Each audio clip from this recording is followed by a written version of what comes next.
Rahim Production. مردک اومدی؟ اومدم بیا خواهم بگه مال ماشین تا بیا اینجا بشی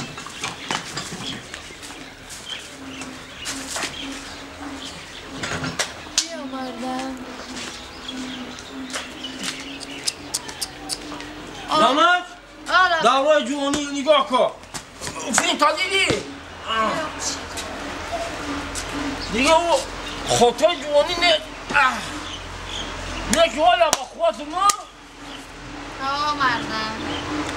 زمان؟ ای مشته باش آخی سویت نیومده حالا نه آخی این ناشرگی همی تراکتور تکر بدن خودم روزی درال دادری تراکتور کار میکنم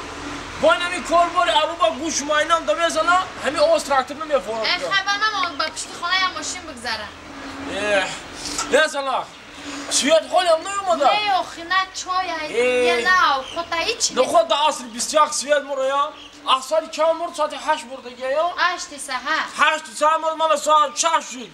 یا مرده اوی تورم نگیره که یک همون میکنه که ای کار میبیان خسته چیکار کنم ساعت همه شو بیا مقصد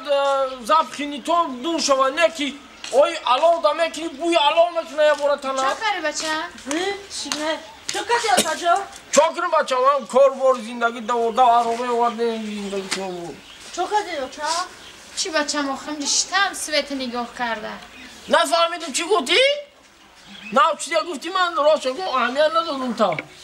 اومدی چی گفتی؟ چه کسی گفتم آتا؟ چا کدم آچته نما کدم نه آتا جان ای بای یعنی زندگی نخوا ساعت 8 بگه شود نه چای نیاخری ها خیمم ساعت چای نخوردم نمیجا 6 تا در خونه مصیبتش داد دارم شما بشینه من برم 4 تا علاو کنم چای بجوشانم آخی شام شیده کی چای میجوشونم حد در زنک ببره ای خدا مرا جون ما بگیره در پیشی پایت بگیره خیلی که همون گفت همین ای زنک موندم ای دنیا موندم زنچید همین زنکی خودم نموندم اینا فکری خودم میکنم تو چی پوچ بوش کده ایما اشاره کده اومدی چی نیاد داری تو؟ چی گفت؟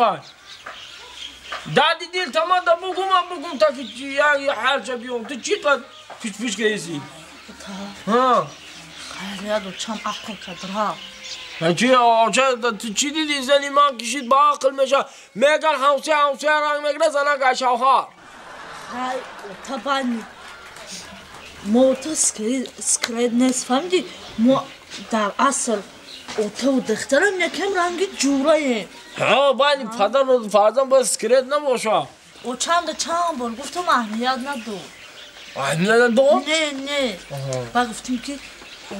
ددیلشتم گفتم ولی اوتام دا بگم نگم اوتام جنگ میکنم من گفتم با ترسنم خیلی گفتم که میرم گفتم همین ایالا کارش که غلطی کاری ایالا فقط مرده کار میتونه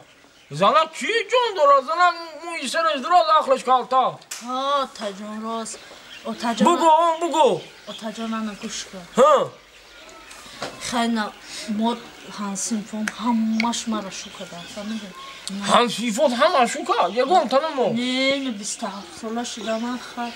همه باید که تقدیر نصیب بر بچه هم تقدیر نصیب انشاءالله وقتت شده میشه خدا خواسته باشه میشه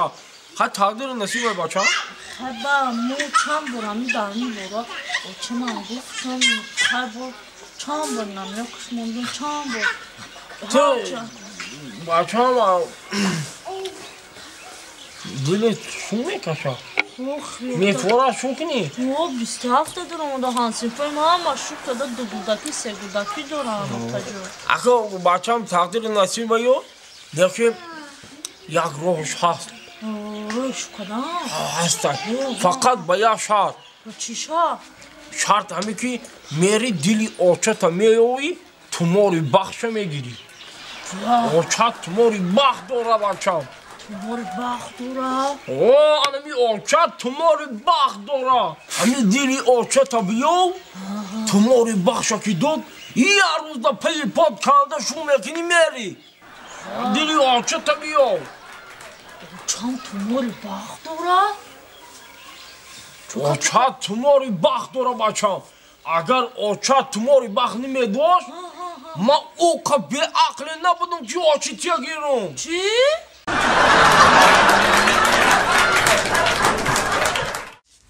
سایورا جان لابد همی اگه پا گفتنیم تا بگو که ما در مثال هم دوستی هم دگونه جانی برای همون قفه هموندنم در کارش موندن دفش همی لباسا تا نپوش نمیزیبه تا دختری نمیزیبه این پوشو که چی با؟ با خدا قشلاق دا میریم کچه دا میگردیم همه مرا میگه که این شوتای کاولر تای میگه مرا میخندن آخی زراجو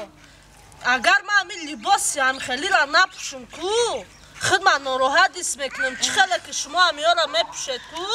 من همین رنگ شما آخی نه آخی سایورا جان این پوشاک تاجیکی بود دیگه های آخی آخی بفهمم خب بیا بریم پوشاک تاجیکیت کنم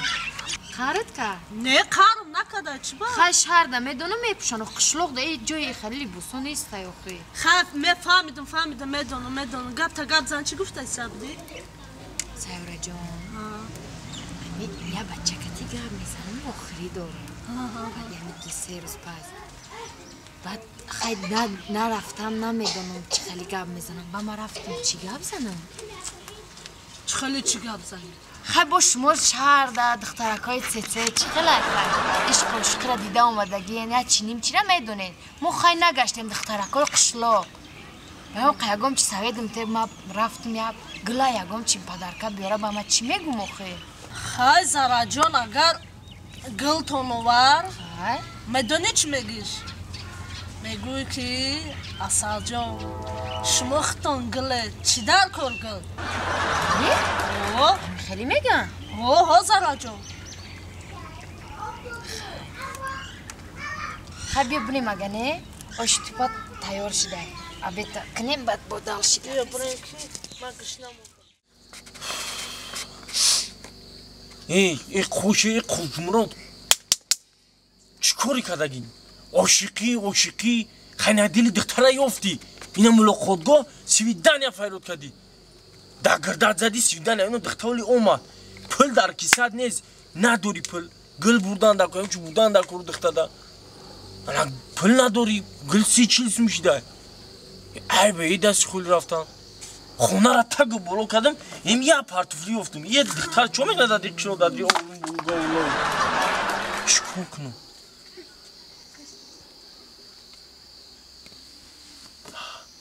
نکی انمی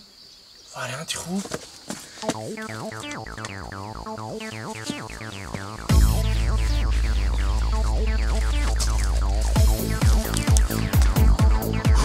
یافتم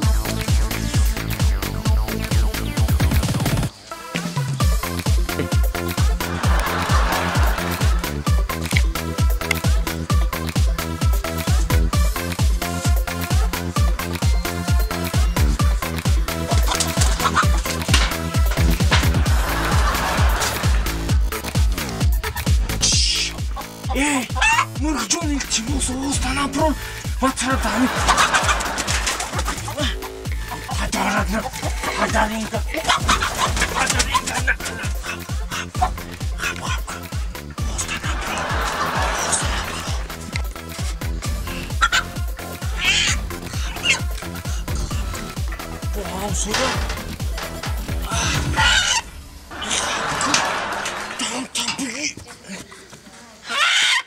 Esperam ki babam seytarek bana yok. بر وقتی بعد اومدم چون ای بچه گفتگی نیومد که خونه شون رای دورده ممکن ای که جا اومده استه باشه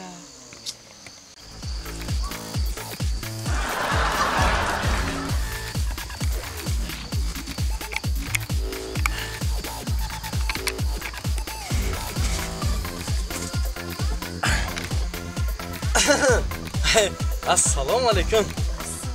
ته خلا نغزه خوبه میبخشه کم تر دیر کردم یاده چی گفتم که دست خوری نیام یکم سیدنه یک چیزک تونگریتم انا برایم دیر کردم نغزه سویاگه که هوا سالخنه چنه بشینه ایجاده بشینه در دختری خلا جانومه دیگه چی خیل نغز شما چی خیل احساسه؟ نه ششگیری خدا خیلی میدونه که من سرکار کافه کار باری زندگی بچه دهقان ما در خونه شتنم بتونم میگم یا اون کسایی همچون نبینم با باید عمیانت یه گودکوی همه همسیه همش دست خیلی داشت لجونشون دست خیلی یه حیل میگم گوشناوی میکشم اونجا تمام خونش ما دوره قدر کردین نه دونه نزدیکی دایو اگه گفتم که یاد توفک گرفتم این بچه همسیه زی تو وای مهش تدامه بگی آی ما دارم کوچه وز دارم ای لوبوی گودک مامه گیره میدونی ده توازون کی اینم در لوبوی را اینم گودکوس میشکنم فشانکو مش قدیمه زارم میرم بن گفتم نمیتونم انا وزیمت جان شیرین تایم سویاگ یک میفراد برای جار کوش میخری چی کاره میکنی بگو کاری خدا چیره؟ انا این توفای ما آخه جان؟ معقول نشی؟ نه معقول جانو آخه شما ختان مرغن مرغ چی لازم؟ چی؟